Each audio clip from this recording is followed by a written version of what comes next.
we have these standards that we're trying to teach, right? We're trying to teach specific lessons in content. I think design thinking can be used as the context, right, to teach that content.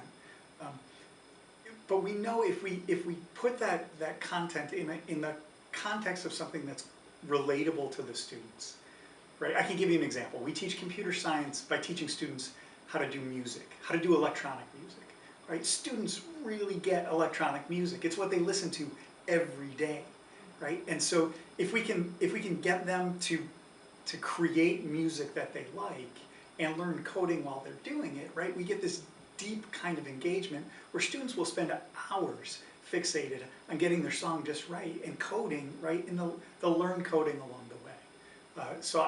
I think design is this great context to sort of reach through that content and pull students' culture into the learning.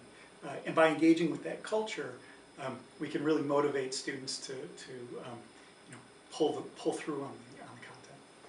Part of it is just using a project that gets you out from the book and into the world. And that's really where I think the design thinking process really helps you. Is they also call that problem-based learning or project-based learning.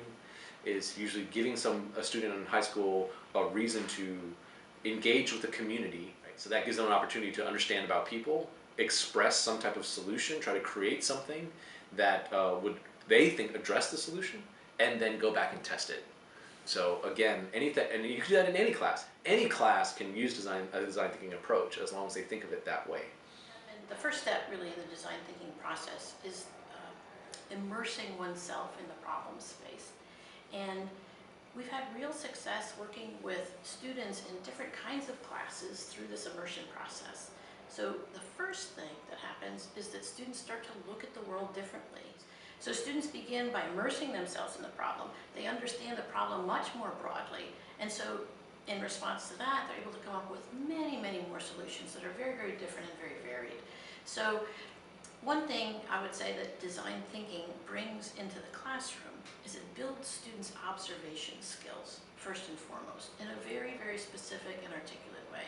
From there, once students look so closely at the world that they can categorize it and understand it from the lenses of different viewpoints, they can use those as tools to help develop design ideas. So there was one geometry teacher who said, "Oh, my students just don't get geometric relationships. What can we do?" So we said, are they making anything to test out these geometric relationships? She says, well, they make these little diagrams. We said, what if they were working to make, to design some new windows for your school? What if we could work with them to help them understand the proportions of the existing windows? And what if they could design some shapes and forms that follow that proportioning systems that were designed to go in your new school? So, great. So the teachers tried that, did it. The students had a great time, and they made these beautiful drawings of windows that were designed to go in their school. So that's one example of bringing design into a math class to kind of help students take the skills that they need to learn and use them to apply them to something else. So I think of design as this interdisciplinary field, right? Where we have to consider not just the STEM courses, but also the humanities interact with this, and the ability to communicate design is an important part of design.